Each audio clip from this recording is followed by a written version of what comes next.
एक वक्त था जब सवाल होता था बाजार में क्या क्या महंगा हुआ। आज सवाल बदल गया है, बाजार में सस्ता आखिर क्या बचा है। नमस्कार, बहुत स्वागत है आपका वक्त तो चला है पंचलाइन का। मैं हूं प्रताप सिंह आपके साथ। रसोई का बजट हो या रोजमर्रा की जरूरतें, बढ़ती कीमतों ने आम आदमी की जेब का गणित बिगाड़ दिया है।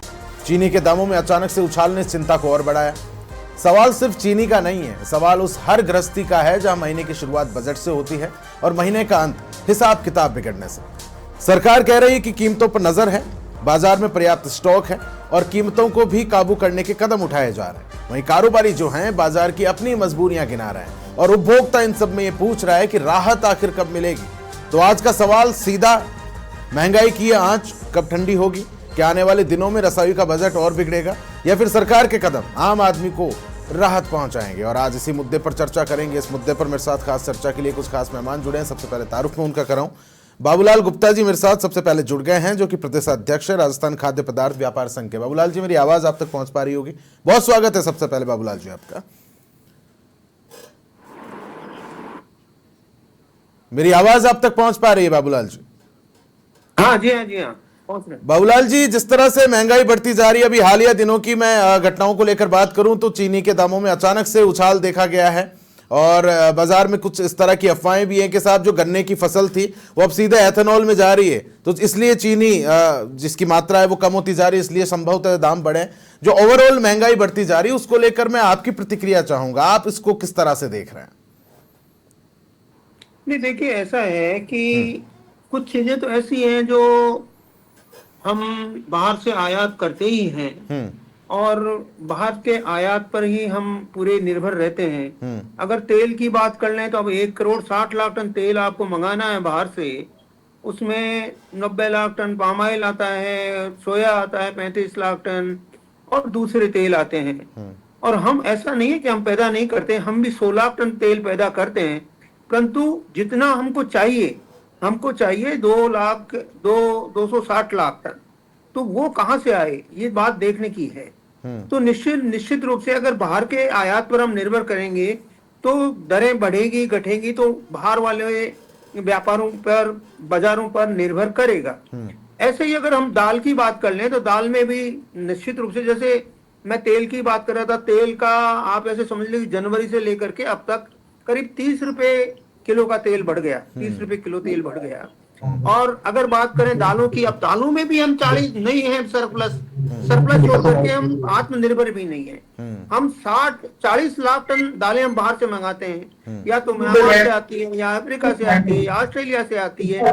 और तो ये अगर हम बाहर से दालें मंगवाएंगे और फिर कहेंगे कि भाई हमारे, इसके बावजूद भी दालों में कोई बहुत ज्यादा बढ़ोतरी नहीं हुई है, 5-7% की तेजी जरूर है, मैं बाजार बनी हुई है। नहीं बाबूलाल जी, मैं दरअसल आपसे ये समझना चाह रहा हूं, जो आम व्यक्ति है वो भी, दर्शक भी ये समझे कि अभी विगत कुछ दिनों की बात करें तो महंगाई फिर भी थोड़ी कंट्रोल में थी। अचानक से ऐसा मार्केट में क्या हुआ है कि सभी चीजों पर दाम बढ़ते जा रहे हैं?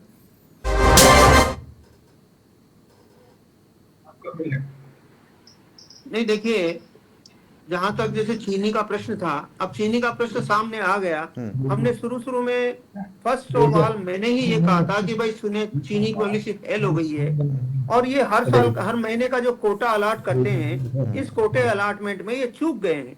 अब इनको मान लेना चाहिए था, पर ये इन्होंने माना नहीं। और फिर कई सारे मैटर आ गए, इथेनॉल का मैटर आ गया, बाहर के आयात का मैटर आ गया, इन्होंने किया भी। अपने तुरंत जो स्टॉक है उसको 4,000 कुंटल में सीमित कर दिया, पोर्टल पे साया करने की बात कर दी। फिर जो बल्क कंज्यूमर है उसको कह दिया कि भैया तू 15 दिन का ही तेरे को कोटा रख।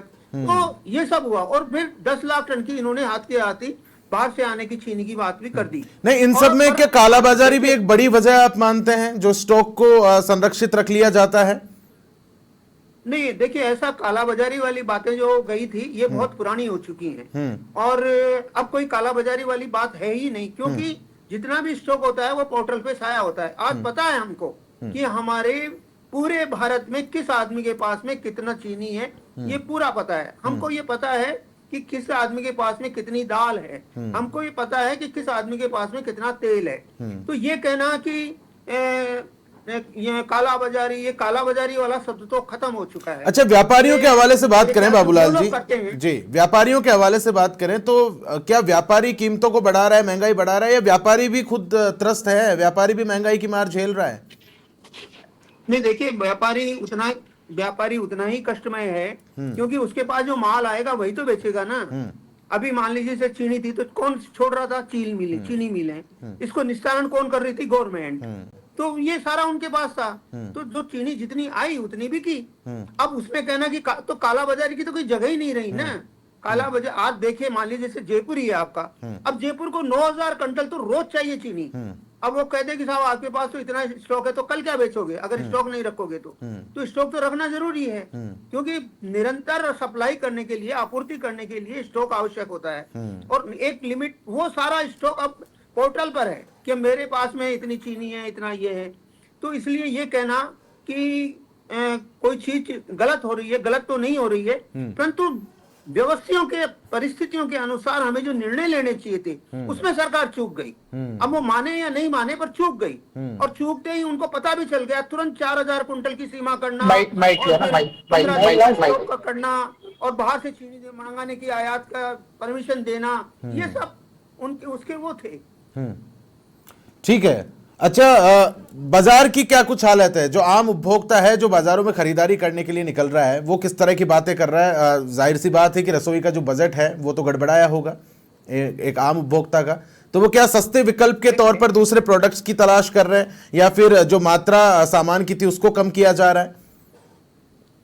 नहीं, ऐसा देखिए, ऐसा तो हमेशा होता आया है कि जब जब कीमतें बढ़ती है तो निश्चित रूप से जो कंज्यूमर है, चाहे वो मेरी ही किचन हो, मैं भी ये कहूंगा कि भाई 5 किलो मंगाते तो 4 किलो मंगा लो। कोई ऐसा नहीं है, ये आज से नहीं, निरंतर एक प्रक्रिया है, होती है।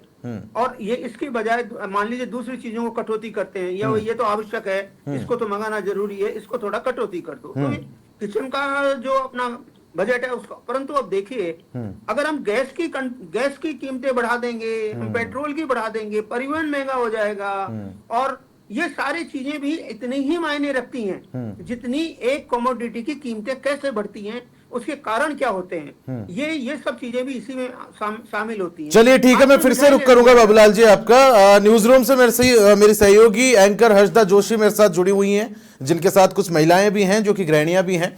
वो उनसे भी जानने की कोशिश करेंगे कि उनका बजट कितना गड़बड़ाया है, महंगाई का क्या मुख्यतः फर्क पड़ा है। Over to you Harshada. बिल्कुल प्रताप, देखिए आज न्यूज़ स्टूडियो में हमारे साथ 3 गृहिणियां मौजूद हैं, उनसे मैं बातचीत करूंगी, क्योंकि जिस तरह से किचन का बजट गड़बड़ाया है, जो तड़का महंगाई का लगा है किचन में, वो बहुत महत्वपूर्ण है इन गृहिणियों से जानना। तो हमारे साथ 3 महिलाएं मौजूद हैं। सबसे पहले शालू जी, आपके पास आते हुए कि जो ये महंगाई का तड़का किचन में लगा है, किस तरह आप इसे देख रही हैं? ये बहुत ही सोचनीय विषय है। अचानक से इस तरीके से महंगाई आसमान को छू रही है, क्योंकि जो चीज़ें हैं वो तो सीमित ही है, और एक तरीके से सप्लाई कम हो रही है, डिमांड ज़्यादा बढ़ रही है। तो जमाखोरी को भी इसको मैं एक वजह मानती हूँ कि चीज़ें बराबर आ रही है, लेकिन लोगों तक वो चीज़ें पहुँचेगी ही नहीं, और चीज़ें कम उपलब्ध रहेगी तो ऑटोमेटिक महंगाई का बढ़ना जाहिर सी बात है। तो पूरा ही सिस्टम गड़बड़ा गया है। सपोज जैसे सैलरी भी आ रही है, तो सैलरी बढ़कर नहीं आ रही है आज हमारे पास, सैलरी तो उतनी ही है, उसी में हमको काम चलाना है। तो बहुत ज़्यादा प्रॉब्लम्स आ रही है कि अचानक डबल भाव हो जाना किसी चीज़ का, तो हर चीज़ को लेके काफ़ी दिक्कतें आ रही है। और मुझे ये नहीं लग रहा कि इतने पे ही काम रुक जाएगा, जो संभावनाएं नज़र आ रही है तो यूँ लग रहा है कि अभी पता नहीं इससे भी ज़्यादा कहाँ महंगाई पहुँचने वाली है। तो हमारे साथ शिल्पी जी भी मौजूद हैं, उनसे भी सवाल शिल्पी जी ये रहेगा कि किचन में देखिए आप भी काम करती है, खाना, हम चीनी की बात करें और तमाम चीज़ों की बात करें, वो लगातार महंगी हो रही है, किस तरह से असर पड़ता है आपको नज़र आ रहा है, क्योंकि एक गृहिणी है आप शिल्पी जी? देखो, चीनी जो कि चाय का सबको शौक होता है, और चीनी का महंगा होना, क्योंकि कहते हैं कि जब भी कोई आता है घर पे तो हम सबसे पहले चाय पिलाते हैं उसे। तो चाय भी महंगी है, सब्जियां महंगी हैं, ऑलमोस्ट सभी चीज़ें महंगी कर दी है। और जब हम रसोई की बात करते हैं, तो अगर रसोई की चीज़ें महंगी होगी तो मुझे लगता है सब चीज़ें ऑटोमेटिक महंगी हो जाती हैं। तो कहीं ना कहीं हर गृहिणी का उसमें संतुलन बिगड़ जाता है, क्योंकि आमदनी सीमित होती है और त्योहारी सीजन है ये, हम देख रहे हैं अभी त्यौहार आ रहा है, तो त्यौहार पे नेचुरली बहुत मिठाई बनाते हैं और मिठाई के साथ में लगता है कि मैं और भी कुछ नमकीन बनाना चाहिए। तो हर चीज़ महंगी हो रही है और कहीं ना कहीं आसमान छू रही है, और मुझे लगता है इसमें सरकार को कुछ स्टेप लेने चाहिए। क्या क्या मानते हैं आप, किस तरह के स्टेप्स लेने चाहिए? क्योंकि हम चीनी की बात करें तो 70 रुपये किलो वो हो गई है, हम प्याज की बात करें, क्योंकि ये ऐसी चीज़ें हैं, सब्जियां जो रोज़ काम में आती हैं। देखो, इसमें सरकार को जितनी भी चीज़ें आ रही हैं ना, उसमें स्टेप लेने पड़ेंगे कि कितनी आ रही है और कैसे आ रही हैं, क्योंकि वो उन्हीं के हाथ में होती है। सरकार उसको तय करती है कि सामान कितना आ रहा है, पर कुछ लोग उसको स्टॉक में जमा कर लेते हैं। यहाँ तक कि जो ठेले वाले हैं या दुकानदार हैं, वो भी सोचते हैं कि 2 दिन बाद में बढ़ रहे हैं सामान तो हमें पैसा ज़्यादा मिलेगा। अगर हम चीनी की बात करें, चीनी दुकानदार ने हमको उस दिन नहीं दी जिस दिन हम लेने गए, जब उन्हें पता था कि चीनी 20 रुपये महंगी हो जाएगी, 30 रुपये महंगी हो जाएगी, तो उसने कहा कल चीनी आएगी। तो इसी तरह से महंगाई पे कैसे लगा सकते हैं लगाम? सरकार को स्टेप लेनी चाहिए दुकानदार पे या सब पे कि हमें वो सामान देना चाहिए, डिमांड और सप्लाई में सामंजस्य। ठीक है, बिल्कुल हर्षदा, मैं फिर से आपका रुख करूंगा। मेरे साथ मेरे सहयोगी केके सिंह भी जुड़े हुए हैं, बीकानेर ब्यूरो चीफ। केके, मैं सीधा आपका रुख करना चाह रहा हूं, बाजारों की क्या कुछ स्थिति बनी हुई है?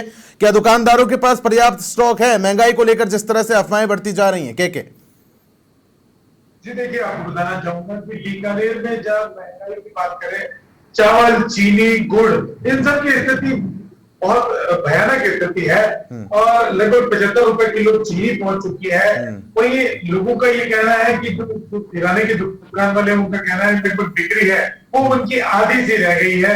रोजमर्रा की चीजें, चीनी, चावल, गुड़। अब जहां तक बात करें, सब्जी की बात करें, तो प्याज के 50 रुपए से भी ज्यादा महंगा हो गया है। उसके अलावा बात करें, हम गोभी की बात करें, वो 100 रुपए किलो है। हर चीज, पेट्रोल की बात करें, एथेनॉल मिला हुआ पेट्रोल मिल रहा है, वो भी महंगा।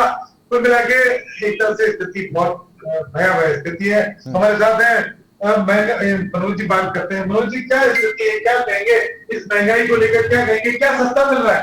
भाई, महंगाई तो टॉप पे आ चुकी है साहब, और चीनी 40 रुपए थी, 75 रुपए हो चुकी है। दूसरी बात, गरीब आदमी का सब जीवन खत्म हो चुका है, और उसके लिए तो मतलब रोटी, शाम को रोटी के लिए भी दिक्कत हो रही है।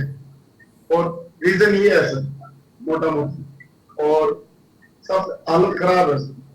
तो कुल मिला के मतलब घर के बजट में क्या फर्क पड़ रहा है? क्योंकि अभी व्यवसायी है। मेरी बात सुनो, घर का बजट सबका बिगड़ा है साहब, पैसा नहीं बिगड़ रहा है, जो गरीब आदमी है तो बिगड़ रही है।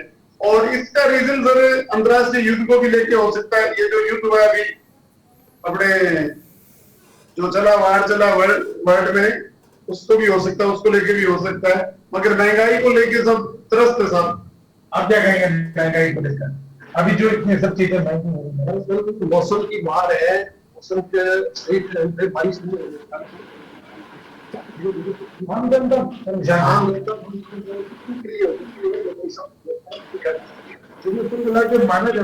बिल्कुल, कहीं ना कहीं आम जनता त्रस्त है महंगाई को लेकर। सहयोगी धर्मेंद्र सिंघल राजधानी जयपुर से मेरे साथ लाइव जुड़े हुए हैं। धर्मेंद्र, इस वक्त कहां पर मौजूद हैं आप? और आम आदमी के हवाले से मैं बात करूं तो क्या खरीदारी की प्राथमिकताएं लोगों की बदली है? वो सामान खरीदने की मात्रा कम कर रहे हैं या फिर कोई सस्ते विकल्प की ओर वो जाना चाह रहे हैं? इस वक्त के मौजूदा हालात क्या बने हुए हैं धर्मेंद्र?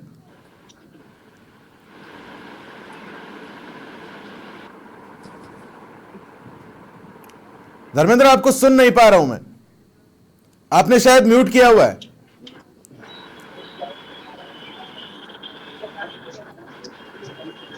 जी धर्मेंद्र।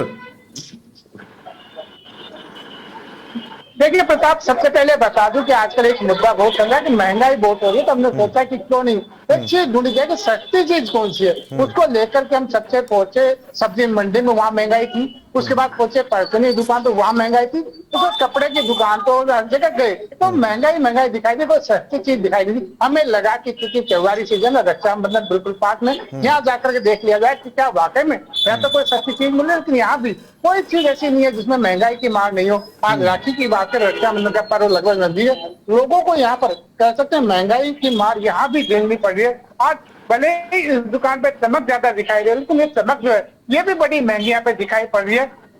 और आप देखेंगे कि इस बार ये जो सीजन है, जो बाजार है यहाँ का, यहाँ पर रौनक काफी कम दिखाई दे रही है, ग्राहकी काफी कम है, क्योंकि इनको जो माल लेकर के वो भी काफी महंगा है। तो वहाँ जो चीजों के दाम थे उसमें भी लगभग 20 से 25% की कह सकते हैं महंगाई यहाँ पे देखी जा रही है। जी ठीक है, बहुत शुक्रिया धर्मेंद्र। मैं फिर से रुक करूंगा, आप बने रहिए। हर्षदा, मैं आपके पास आना चाह रहा हूं।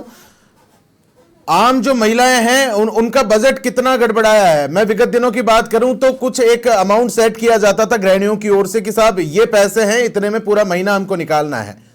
तो क्या अब भी उतने ही पैसों में पूरा महीना निकल पा रहा है? हर्षदा। बिल्कुल प्रताप, इसका जवाब बिल्कुल इन गृहिणियों से हम ले लेते हैं। हमारे साथ लगातार सीमा जी बनी हुई हैं, उनका रुख करते हुए। सीमा जी, अगर हम महंगाई की बात करें तो क्या महंगाई से बचत भी प्रभावित हुई है? जो सेविंग्स वगैरह है सब कुछ, क्या लगता है आपको? बिल्कुल प्रभावित हुई है, क्योंकि जहाँ पे हमें बचत करना है वो सारा पैसा तो हमारा महंगाई के इसमें राशन खरीदने में ही चला जाता है।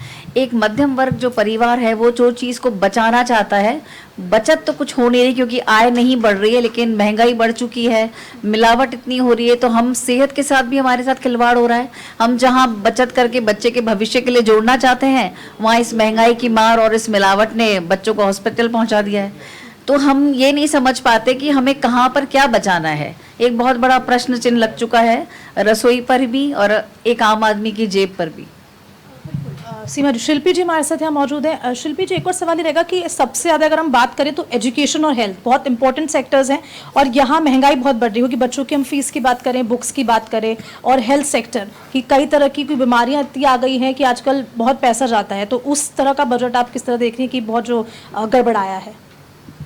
देखो, एजुकेशन की बात करें तो हम पेंसिल से लेकर के कॉपीज़ लेके या बुक्स लेके सभी बहुत महंगी हो गई है और हमें लेनी भी पड़ती है, क्योंकि स्कूल का दबाव होता है, कॉलेजेस में पढ़ना है, कोई भी सेक्टर ले लें अपन, किसी भी एजुकेशन फील्ड में। साथ में हम अपनी हेल्थ से समझौता नहीं कर सकते, तो हेल्थ के लिए भी आजकल बुखार बहुत जल्दी हो जाता है, जुकाम खांसी बहुत होती है, क्योंकि मौसम का प्रभाव भी होता है। तो हम अगर किसी हॉस्पिटल में जाते हैं तो नेचुरल सारे चेकअप लिख देते हैं, क्योंकि कहते हैं पता नहीं कौन सी बीमारी होगी। तो मुझे लगता है कि ये जो हेल्थ से समझौता हम नहीं कर सकते हैं, पर कहीं पे भी कोई बचत नहीं है, कहीं कोई राहत नहीं है, और इसको करने के लिए हमें लगता है कि कुछ ना कुछ सरकार को एक्शन लेनी चाहिए। सरकार को एक्शन मतलब कि हर चीज़ पे, चाहे डॉक्टर्स हैं, चाहे हम एजुकेशन सेक्टर में देखें तो स्कूल पे प्रभाव हो, या सब पे उन्हें समझना चाहिए कि सबको बहुत दिक्कत आती है, तो कहीं ना कहीं उचित कदम उठाने चाहिए। ठीक है हर्षदा, मैं फिर से रुक करूंगा आपका। मेरे साथ बाबूलाल गुप्ता जी लगातार बने हुए हैं। बाबूलाल जी, मैं आपका रुक करना चाह रहा हूं। देखिए साहब, हर बार मौसम पे ही महंगाई का ठीकरा फोड़ देना तो उचित नहीं है। आप मुख्य कारण क्या देख रहे हैं? महंगाई की एक बड़ी वजह को लेकर मैं बात करूं तो मांग की वजह से महंगाई बढ़ी है, सप्लाई चेन की वजह से है, मौसम से ये प्रभावित है, या फिर जमाखोरी इसका एक बड़ा रीजन देखा जा सकता है? बाबूलाल जी। देखिए, ऐसा है, मैं आपको निवेदन करूं कि पहली बात तो ये हुई कि वार जो आया, जो चल रहा है, कंटिन्यू है, उसके कारण से कुछ किचन का मामला बिगड़ा। तो क्या क्या बिगड़ा उसमें? हमारा परिवहन बिगड़ा, हमारी गैस जो आपूर्ति थी वो बिगड़ी। फिर उसके बाद में हमारी दालें बाहर से आई, हमने अब चीनी भी जैसे बाहर से मंगवा रहे हैं मलेशिया और इंडोनेशिया से, ये भी इफेक्ट करेगा।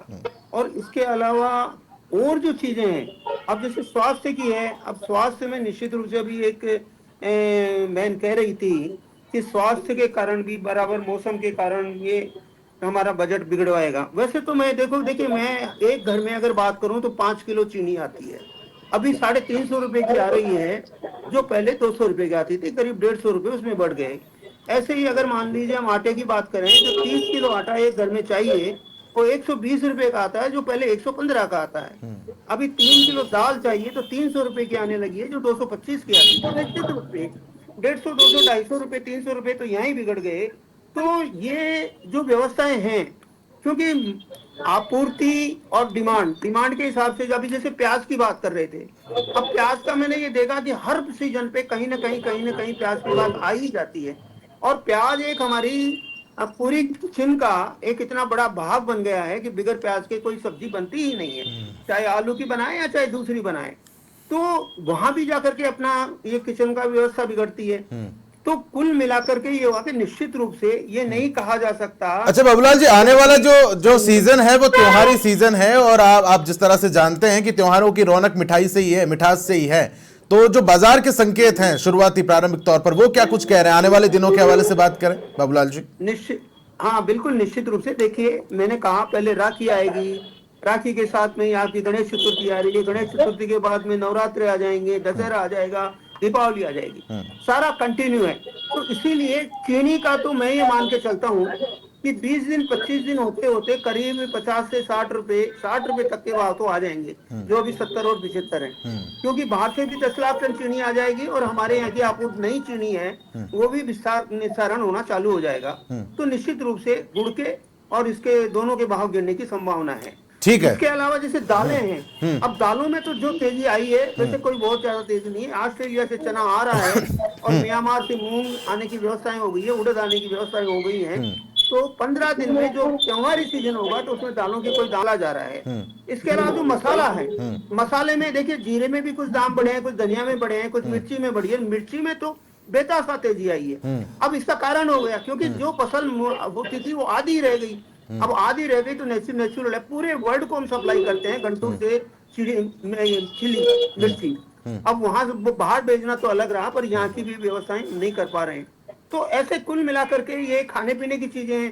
परंतु अब बात करें इसके दूसरे जो बिगाड़ते हैं, बात अभी मेरी एक बहन कह रही थी शिक्षा। अब शिक्षा का निश्चित रूप से पेन से लेकर के कॉपी, कागज, अब कागज हम बाहर से मंगाएंगे और कागज हमारे यहाँ नहीं बनेगा तो निश्चित रूप से हम बाहर वालों पे डिपेंड कर रहे हैं और वो बाहर वाले बढ़ाते हैं। तो निश्चित रूप से यहाँ कॉपियां भी महंगी बिकती हैं, रूल पेंसिल भी हम बाहर से मंगवा रहे हैं। तो ये अलग बात है।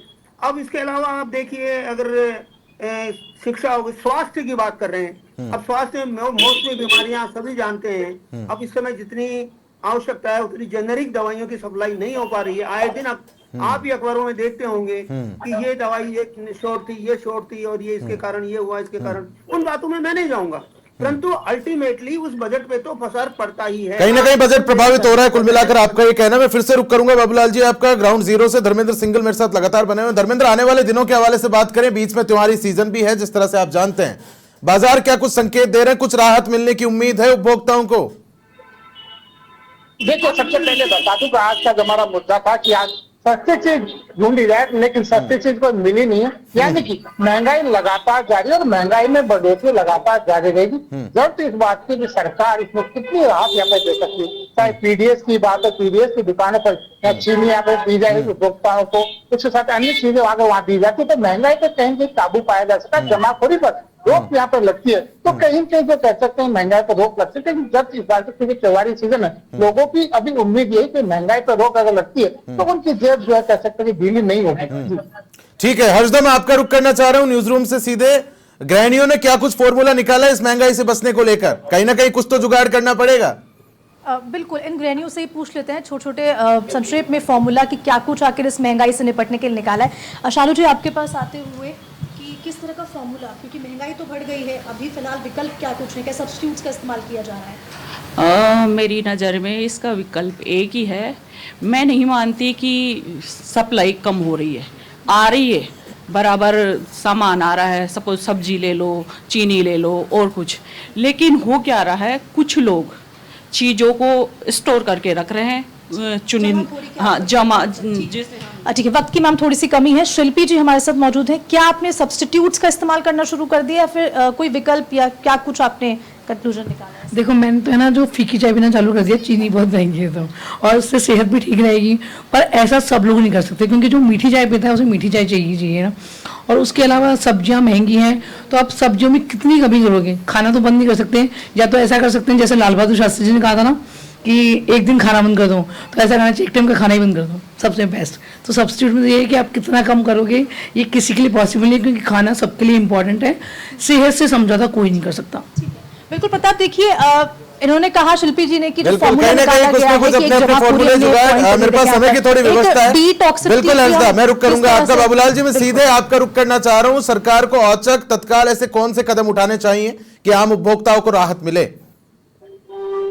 देखिए, सरकार से पहले तो मैं कहूंगी जो प्रकृति हमारी है, जो अभी बहन कह रही थी कि सब्जियां, निश्चित रूप से सब्जियों के दाम दुगने हो गए। क्यों हो गए कि न तो यहाँ बरसात आई तो अव्यवस्थित रही, तो जो सब्जियां पैदा होनी चाहिए थी वो आधी ही रह गई, और या जो सब्जी लगाई गई थी वो पिट गई। तो निश्चित रूप से बाजार में सब्जियां पहुंच ही नहीं पाई और उसका परिणाम ये हुआ कि जो सबसे ज्यादा बजट आजकल हम अपनी सब्जियों पे दिखाते हैं वो एकदम से गड़बड़ा गया।